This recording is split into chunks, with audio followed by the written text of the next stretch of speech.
Boa tarde, boa noite, né? Boa noite, meus amigos, minhas amigas. Hoje nós vamos iniciar aí uma live falando sobre essa questão do coronavírus, né? Sobre o maior grupo de risco, que são nossos idosos, essas pessoas que tanto colaboraram conosco, né? Uma vida toda. E eu chamei para essa live de hoje o Dr. Yunis, que foi o médico, né, que diagnosticou a minha mãe com coronavírus, fazendo um exame. Ele já, né, diagnosticou ela. Eu acredito que ele já vai estar entrando aqui para a gente estar fazendo. Quem tiver perguntas, enfim, eu já selecionei algumas perguntas de algumas pessoas para que a gente possa estar batendo esse papo, tirando dúvidas, que eu tenho certeza que, assim como eu, muitas pessoas ainda têm muita pergunta para ser esclarecida, muita dúvida, né? Qual que é o tratamento, de que forma, quando fazer o teste, quando não fazer. Eu acredito que ele vai poder nos ajudar muito com isso. Vou ver se eu consigo chamar ele aqui.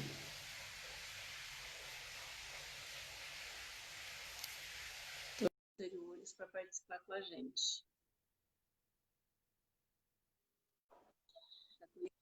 Boa noite, doutor. Boa noite, tudo bem? Tudo bom e você? Tudo jóia também, graças a Deus. Grato aí pelo convite, viu?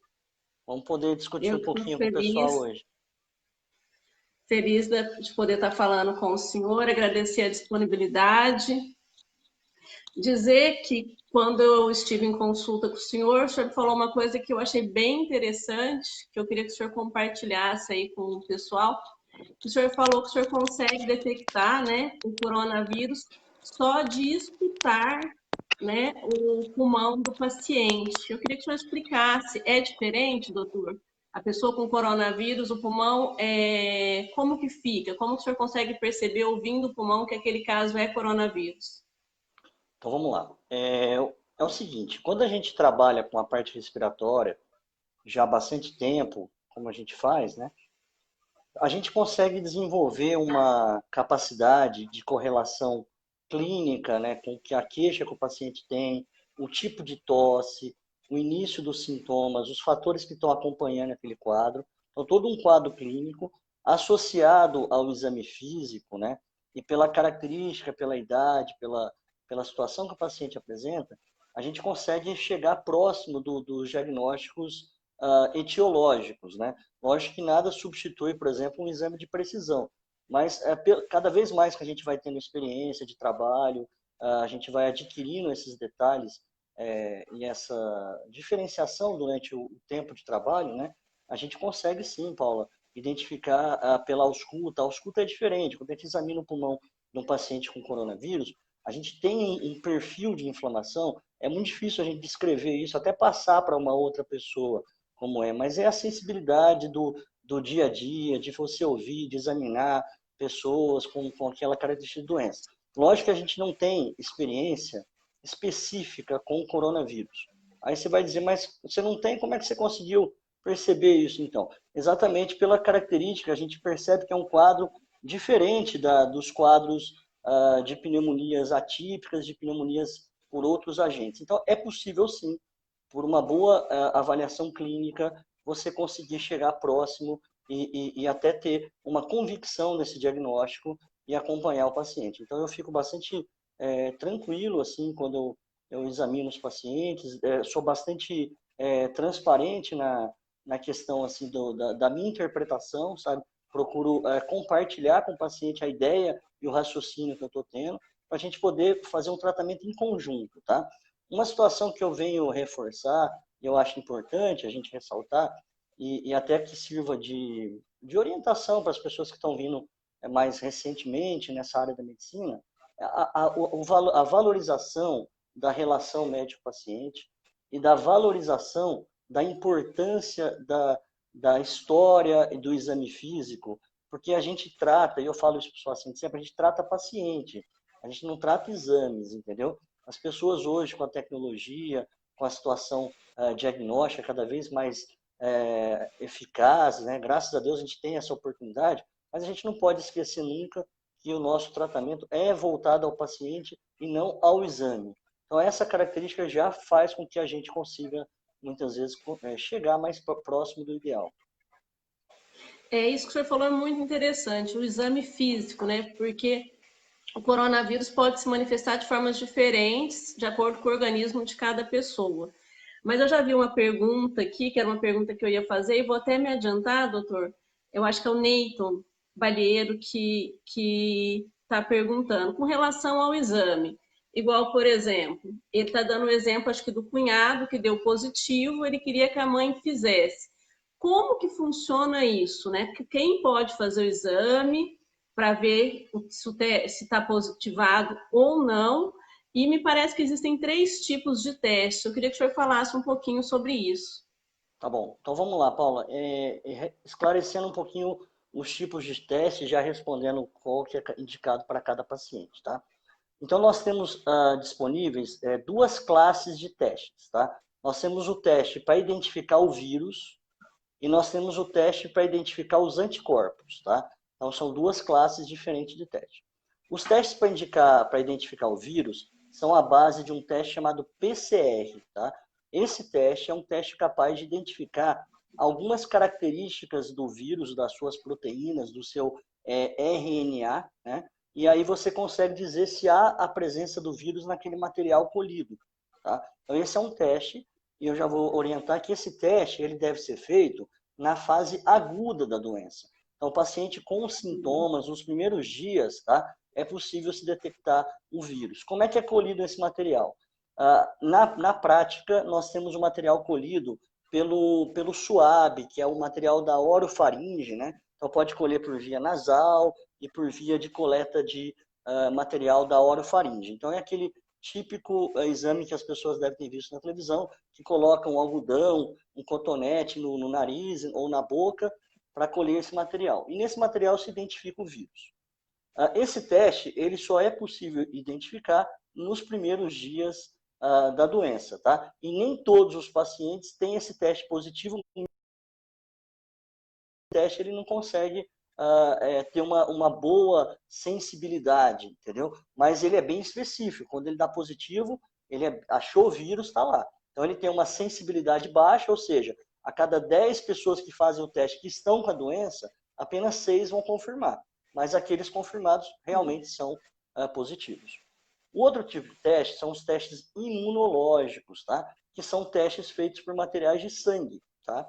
Aí nós temos 2 tipos, o de sangue, que coleta o sangue de maneira tradicional, e os famosos, e agora estão mais conhecidos, testes rápidos, né? Que você colhe uma gota de sangue e consegue fazer esse material. Aí os métodos de realização são diferentes. O que você colhe o sangue, geralmente se utiliza uma técnica chamada ELISA, que é uma técnica para identificação imunológica que a gente faz em várias doenças. Por exemplo, a própria identificação do HIV, né, a própria identificação de algumas outras doenças virais, a gente usa essa técnica ELISA, tá? Que é uma técnica para identificação do anticorpo, tá? E os testes rápidos, eles servem como, eles são feitos por aglutinação na placa. Tá? Então você coloca o sangue, coloca o reagente e vê se vai aglutinar para identificar também os anticorpos.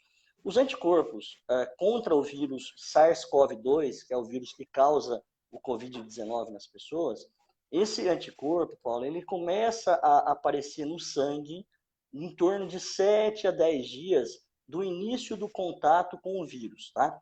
Então, a pessoa teve contato com o vírus, pode ou não manifestar a doença, lembrando que a doença chama Covid-19, tá? Então, se a pessoa teve a doença, ela teve o Covid-19. Senão, ela teve contato com o vírus, mas não teve o Covid, tá? Então, ela pode manifestar a doença ou não, e esses anticorpos começam a subir a partir de 7 a 10 dias do contato. Isso depende de cada pessoa, do sistema imunológico, tá?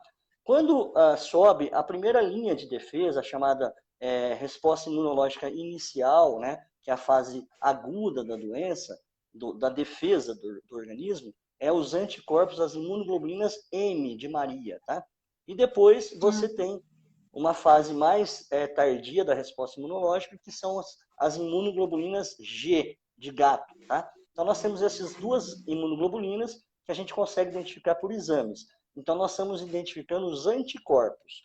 Os anticorpos no sangue do ELISA, né, aquela coleta de sangue tradicional, é possível identificar os anticorpos já mais no início, logo que eles começam a aparecer no sangue. Então, se você conseguir um teste positivo no ELISA, no sangue, você às vezes pode identificar paciente já com 7, 10 dias que começou a produzir anticorpos. No exame do teste rápido, os testes eles demoram um pouco mais para identificar esse anticorpo. Então, nós recomendamos que a pessoa faça os testes depois de 14 dias que ela esteja sem sintomas ou que tenha uma suspeita de contato, para a gente ver se ela tem ou não anticorpo contra o vírus. Então, basicamente, são esses os testes e essas são as indicações. Então, seria 14 dias da provável data de contato com a pessoa que, de repente, teve contato com uma pessoa que deu positivo. A Emily está perguntando aqui também, doutor, nós estamos falando dessa questão de teste, ela acredita que teve o coronavírus, teve todos os sintomas, estou lendo aqui, mas ela não fez o exame. Mas ela gostaria de saber se ela pode estar doando sangue, se tem alguma coisa que impede ela de doar sangue. Então, ela pode doar sangue sim, tá? Quando se faz a doação de sangue, o sangue ele é processado e ele é analisado pelo hemocentro, né?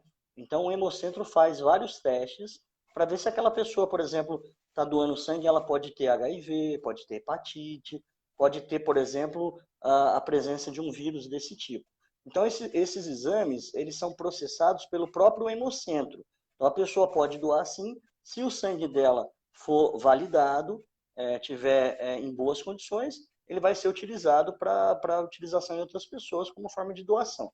Se não for, esse material vai ser descartado e não vai ser utilizado. Então, a doação ela pode realizar sim. Cabe ao Hemocentro definir a qualidade e a validade dessa doação. Doutor, nós sabemos que os nossos idosos são os mais vulneráveis, né? Nós temos que tomar mais cuidado. Existe algum cuidado específico que o senhor gostaria de estar falando para as pessoas idosas, assim, que as pessoas idosas teriam que estar tomando? Além de, lógico, a gente usar máscara, lavar as mãos, álcool gel, existe mais alguma coisa? Muito boa. Então, além dessas questões que você disse, geralmente as pessoas idosas são pessoas que têm alguma doença crônica, né? A maioria, muitos idosos têm, né? Não que todos tenham, mas muitos têm uma diabetes, uma hipertensão, uma osteoporose, uma doença respiratória, enfim, a gente vai envelhecendo e a gente vai se deparando com o desgaste do nosso organismo e isso vai apresentando as doenças. Então, o primeiro ponto, além das higienizações, é a questão de estar controlando e identificando essas doenças crônicas, tá? Então, o paciente que sabe ter uma doença de diabetes, uma doença de hipertensão, uma doença respiratória e está bem controlado, ele tem uma grande chance de responder melhor a um processo infeccioso, tá? Então, esse é um ponto muito importante. Segundo, o idoso, ele é sempre uma pessoa mais sensível às infecções de maior gravidade, tá? Então, o idoso, ele tem que observar logo o início dos sintomas e procurar uma orientação médica, tá? Porque quanto mais precoce, maior a chance da gente poder ofertar uma resposta terapêutica para esse paciente. Então, essa questão de identificação dos sintomas e valorizar os sintomas logo já no início é muito importante também, tá? Evitar a automedicação, sempre tomar medicamentos orientados pelo médico por causa de interações medicamentosas que possa haver com outras medicações que ele toma também, né? Às vezes tem algum medicamento que ele não pode tomar ou que pode prejudicá-lo mais do que a própria doença, às vezes. Então, a gente tem que ficar bem atento a essa questão. E essa questão do isolamento, eu também vejo que é algo importante para o idoso, tá? Uhum. Essa automedicação jamais. E o senhor falou assim, ao iniciar os sintomas, já procurar, e lógico, o idoso que é diabético, buscar controlar agora, hipertenso, né? Buscar controlar ainda mais essa questão, para, caso venha pegar, esteja com melhores condições de recuperação. Quais são os sintomas que as pessoas têm que ficar atentas? Doutor, quais são os sintomas? Então, relacionado ao Covid, os principais sintomas que nós temos notados, então assim, você disse no início da sua transmissão que o sintoma que o Covid pode acometer a parte respiratória, mas pode acometer outros aparelhos. Isso aí é bem real. Às vezes o Covid pode acometer o aparelho digestivo, né? Causando, por exemplo, náuseas, diarreia, né? Mas, normalmente, Paula, o acometimento é respiratório e a forma mais grave é respiratória. Então, o sintoma que tem que tomar máximo de atenção é a presença de tosse, tá? Uma tosse aguda, a pessoa não tinha tosse, começou a ter tosse, ela começa a perceber muitas dores no corpo, febre, mal-estar. Lembrar que muitas vezes o paciente idoso não costuma ter muita febre, mas pode apresentar febre. Então, febre é um parâmetro importante observar. Mas o principal sintoma é tosse, dores no corpo, dor de cabeça e indisposição. Perda de apetite, alteração mental, a pessoa pode ficar sonolenta ou confusa, alteração do cognitivo, tá? E depois, com a progressão da doença, que aí já é um estágio mais tardio, a falta de ar, o cansaço, a dificuldade para realizar as atividades dentro de casa. Isso já é um sintoma de gravidade. Então, no início, eu reforço a tosse, a indisposição, perda de apetite e dores no corpo. Doutor, já está comprovado que as pessoas que detectam logo no início, a chance de cura é maior. Como que está sendo essa eficácia no tratamento? Como que o senhor tem visto isso? Especialmente nas Ok, pessoas grupo de risco. perfeito. É realmente assim, as pessoas grupo de risco, Paula, que são tratadas logo no início, as chances de recuperação são bem maiores do que aquelas que retardam o início do tratamento. Esse é um ponto bastante importante. Eu tenho visto, pela minha experiência, dentro dessa época com essa doença, e o compartilhamento de experiência de colegas, tanto do Brasil quanto de fora, da importância do início do tratamento precoce, tá? Então, via de regra, nós temos adotado já o início imediato do tratamento na suspeita clínica do paciente, tá? Mesmo sem confirmação de qualquer exame, a gente já inicia um tratamento pela possibilidade de ser e de se agravar. A cada dia de tratamento que se antecipa, é maior a chance desse paciente não complicar e não ter um desfecho mais fatal, até porque é uma doença de mortalidade importante nesse grupo de risco, tá? Até porque, pelo que o senhor disse, né, com relação ao teste, o teste nos primeiros 4 dias, os sintomas nem sempre é 100%, né? Então, pode ser que dê negativo e a pessoa esteja, assim, positivada. Então, motivo de Ex já começar o tratamento imediato, diante da exatamente. suspeita. Exatamente. Eu tenho essa linha de conduta, é a linha de conduta que eu venho discutindo com os colegas, tá? E a gente tem adotado isso entre os colegas da especialidade, do interior de São Paulo, do Brasil, tá? Nós temos adotado essa linha porque realmente tem muito falso negativo, né? Então, a pessoa faz o teste e deu negativo, e as pessoas estão com Covid, e muitas vezes você descarta aquela possibilidade porque o teste veio negativo e a pessoa pode progredir de uma forma desfavorável, tá? Então, como eu disse para você, o quadro clínico é soberano, tá? A qualquer teste. Então, a gente tem que avaliar a parte clínica e, a partir daí, orientar o tratamento. E a experiência que eu tenho tido com o tratamento precoce tem sido muito boa. A baixa taxa de mortalidade e a baixa taxa de internação até. Tá? Tem casos que precisam internar, Graças a precisam Deus. de alguma suplementação, mas tem sido casos que têm uma recuperação bem melhor. Doutora, a hipertensão arterial é uma comorbidade que tem grande ligação com a fatalidade do Covid, né? Isso se deve a quê, exatamente? Ô, Paula, essa informação ela foi passada no início, tá? Hoje em dia, nós não estamos correlacionando o hipertenso como realmente grupo de risco, tá? Eu fiz uma discussão bem recente, nessa semana, inclusive, com uma videoconferência, até que tinha um cardiologista, para discutir esse aspecto. E realmente o hipertenso isolado, principalmente o hipertenso controlado, ele não é considerado grupo de risco. O grupo de risco ele acontece mais naquele hipertenso que já tem uma lesão cardiopata, tá? O paciente tem uma lesão cardíaca. Então, essa porque o hipertenso, vamos lembrar, é uma doença que é sistêmica. Ela prejudica os rins, ela prejudica o coração, e ela prejudica uma série de outros órgãos. Então, esse hipertenso que não controla direito, não acompanha, geralmente ele tem um déficit de função renal, ele tem um déficit de função cardiológica, e por causa dessas disfunções, quando ele pega uma infecção desse tipo, ele pode entrar numa descompensação generalizada do coração, entrar numa insuficiência renal. Então, são esses os motivos. Mas, assim, isoladamente, a hipertensão, principalmente controlada, ela não tem se mostrado como grupo de risco, entendeu? Ai, que bom. E as pessoas asmáticas, doutores, que já têm esse problema, né, de falta de ar, como está funcionando, assim, quando pega o Covid? E como detectar, enfim, que ela já tem um problema asmático? É realmente assim, é uma situação bem interessante, porque muitas vezes é difícil de perceber se o paciente está em crise de asma, porque a maioria das crises de asma, nessa época, são causadas por infecções virais, tá? Respiratórias, gripes, resfriados e outros vírus. Então a pessoa ela tem asma, tem contato com o vírus e entra em crise, né?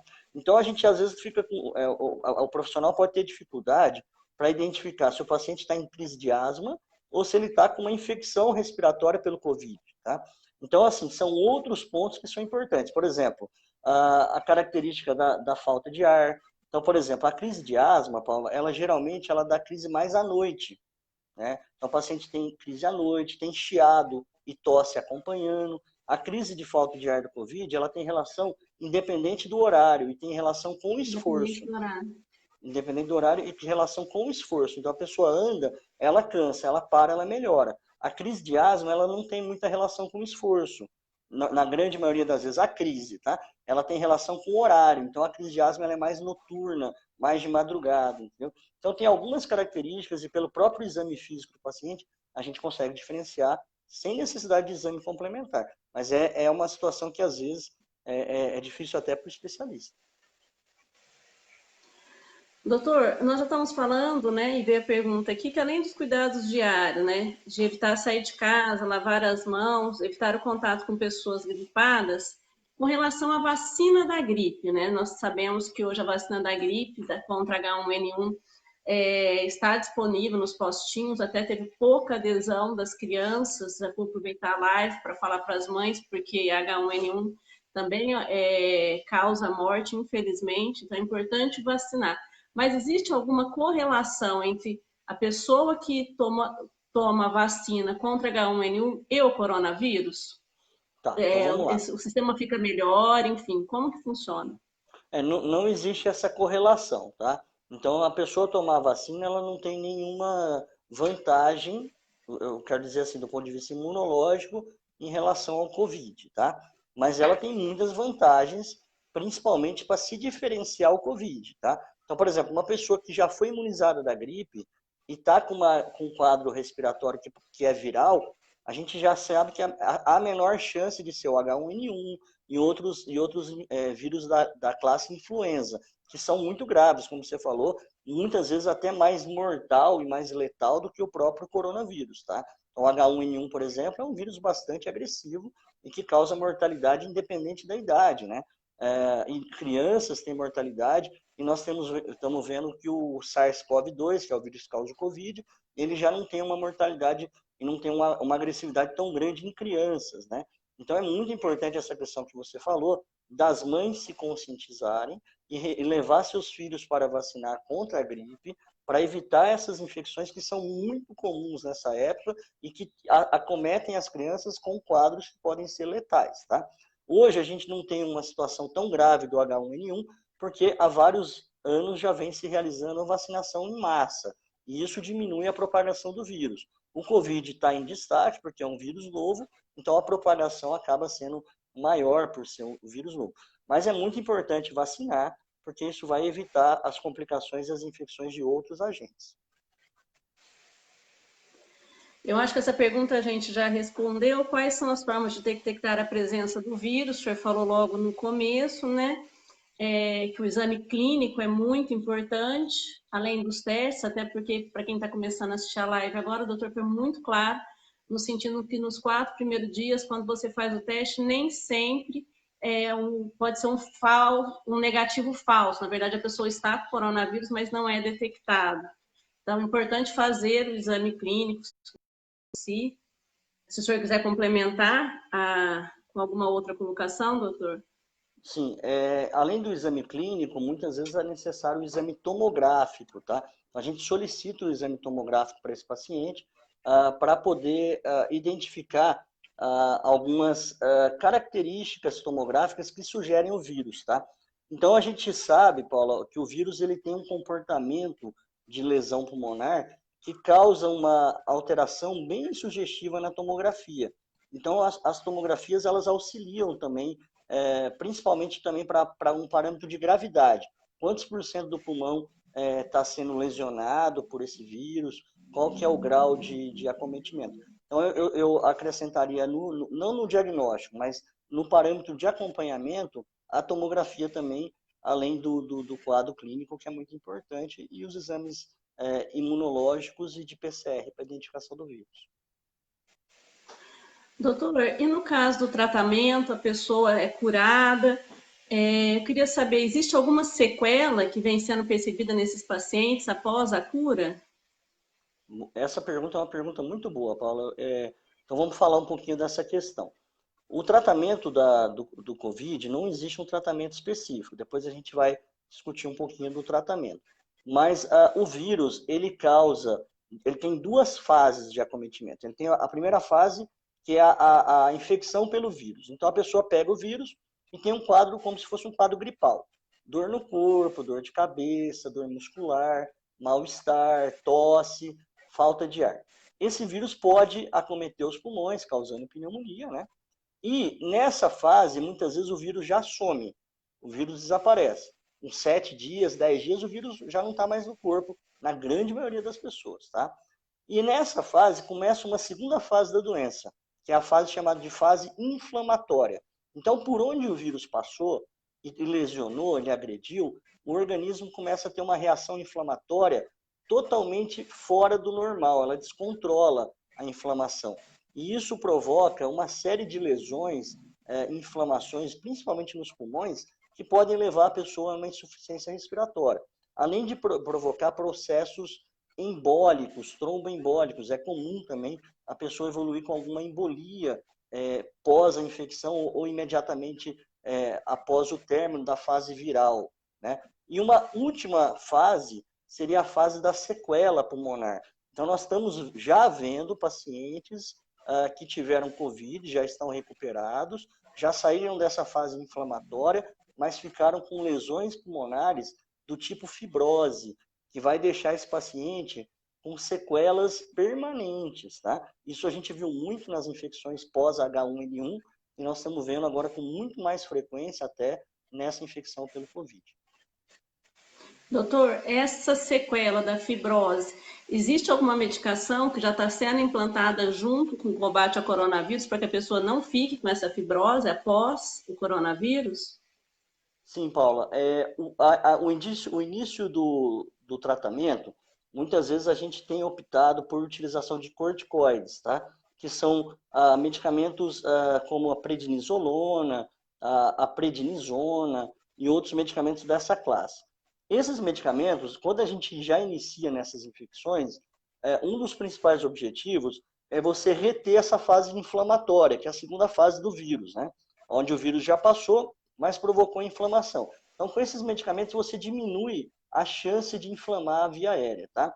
Além disso, depois dessa fase, tem alguns medicamentos que a gente já usa em outras doenças que nós temos usado também para essa questão. Por exemplo, o uso da própria azitromicina, né, que é utilizada em alguns protocolos e já foi autorizada como possibilidade de utilização para o COVID, né? Não é algo ainda totalmente respaldado, mas tem grupos mostrando o benefício. A azitromicina ela tem dois efeitos. Primeiro, ela vai servir como antibiótico, mas aí as pessoas vão perguntar, mas antibiótico não é para bactéria? É para bactéria, mas geralmente esses vírus levam uma infecção bacteriana secundária.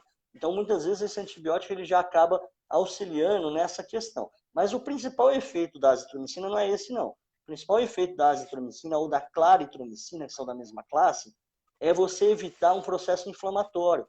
Há alguns anos a gente sabe que essas drogas, elas auxiliam na desinflamação do pulmão, tá? Então, quando a gente usa a prednisolona e a azitromicina ou a claritromicina, nós estamos tentando evitar o processo inflamatório pós-viral, que é essa segunda fase, que já começa com 7, 10 dias depois da infecção, tá? Que é uma fase onde tem a maior gravidade dos pacientes. Então, o paciente tem aquele quadro gripal, a gripe passou e depois começa com um quadro de disfunção respiratória.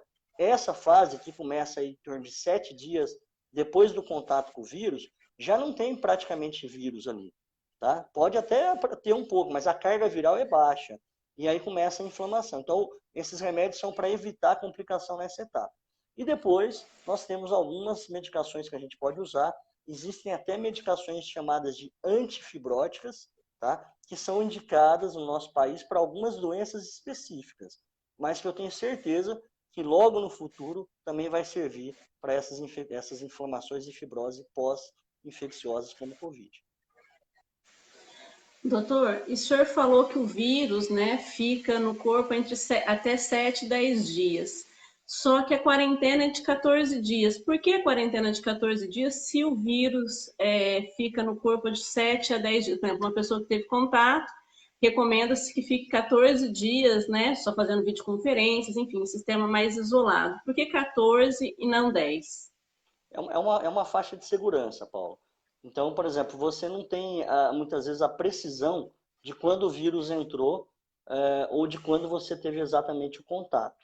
Tá? Então, você tem uma estimativa, e nesse caso, como a gente está passando uma situação de pandemia, uma situação bastante complexa, os protocolos eles são mais para respaldo populacional. Né? Então, a gente fica orientando que a pessoa faça 14 dias, porque aí você já tem uma segurança de que aquela pessoa não tem mais o vírus realmente. Mas a gente viu pelos estudos que a carga viral em 10, 7, 10 dias, ela já praticamente é zero. Tá? Então, é mais por questão mesmo de protocolo de segurança populacional. Então, Certo, doutor. individualmente até pode ter algum prejuízo isso, né? Então, por exemplo, se a gente for pensar no indivíduo, né, às vezes aquele indivíduo não tem necessidade de ficar 14 dias, né? Ele está ótimo, ele está bem, mas essa é uma medida para proteção populacional. Então, é mais por isso, tá? O senhor falou que, né, das sequelas que podem acontecer pós a pessoa ter sido curada do coronavírus, mas eu queria saber também, e é uma pergunta que foi feita aqui, depois do tratamento, há chance da pessoa ter alguma enfermidade em decorrência do coronavírus, uma gripe, uma pneumonia? Como que funciona pós-tratamento? A pessoa é considerada curada, sem sequelas, por exemplo, não teve fibrose nem nada, corre o risco de vir depois uma pneumonia em sequência? Sim, sim. Essa é uma pergunta que vem muito ao encontro da nossa realidade da prática respiratória infecciosa. Então, o que acontece? A maioria das pneumonias, Paula, bacterianas, elas surgem depois de um quadro viral, tá? Então, geralmente um resfriado, uma gripe, uma infecção pelo Covid, após a recuperação, a melhora do paciente, pela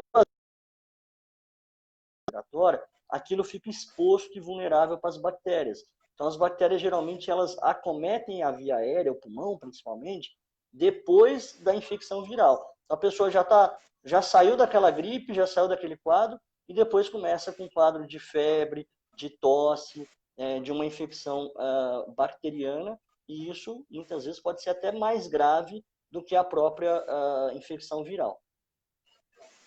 Doutor, e então, assim, após o Covid, esse paciente ele tem que ser mantido em observação, tem que, de repente, complementar, fazer complemento alimentar. Como que funciona para resguardar esse organismo que ficou fragilizado? Exato, Paulo. Assim, depois de uma infecção pelo vírus, né? Por exemplo, no caso o Covid, é importante as pessoas terem o máximo de cuidado com o organismo, tá? Então, por exemplo, a pessoa deve assim, procurar dormir bem. Então, o sono da gente é um ponto que a gente tem que observar, porque muitas pessoas têm problema de sono. Ainda mais essa situação onde a gente tem um transtorno emocional muito grande pela situação que nós estamos vivendo, né? Então, as pessoas começam a ter insônia, por exemplo, né? Então, elas começam a perder a qualidade do sono. Ou elas acordam à noite, não conseguem dormir, ou têm dificuldade para iniciar o sono. Então, o sono é um dos principais momentos de recuperação imunológica, tá? É na hora do sono que a gente repara o nosso sistema de defesa. Então, dormir bem, principalmente quando está e após um quadro infeccioso é fundamental. Então, se você está com um problema relacionado ao sono, tem que procurar um tratamento, uma correção disso. A medicina do sono é uma área muito nova dentro da medicina, porque a medicina é uma ciência milenar. E a medicina do sono é uma medicina que vem há poucas décadas, muito poucas décadas. Então, ela é muito nova dentro da medicina. Então, muitas pessoas desconhecem esse assunto, e é um assunto muito importante. Além disso, a alimentação saudável, a prática de exercícios físicos leves, a diminuição do estresse, tá? São fatores muito mais importantes até do que qualquer suplementação, tá? Então, mas em alguns casos, Paulo, é importante fazer uma suplementação, sim, baseado na carência, na deficiência de alguns exames que pode ser realizado pós-infecção. Doutor, e existem já estudos, né, com relação à parte emocional das pessoas. Dizem, por exemplo, quando você conversa com a pessoa, aquilo ali dá para ela uma tranquilidade até no sistema imunológico dela se recuperar. Nós vimos um caso, por exemplo, de uma médica, quando a filha já tinha sido dado positivo o teste dela, ela deixou a filha entrar no hospital para ver a mãe, porque esse sistema do coronavírus, né, é uma doença que nos aflige muito, porque quando você tem uma doença, geralmente se recebe uma visita de um parente, de um amigo, e essa doença, ela te isola, né? No momento que você quer estar junto, que você quer cuidar, ela te obriga a um isolamento. Como que o senhor vê isso? Esse é um ponto bastante importante também, essa segregação social que o vírus está provocando, principalmente naquelas pessoas que estão sendo acometidas com o vírus, é algo que atrapalha muito a recuperação imunológica dessa pessoa.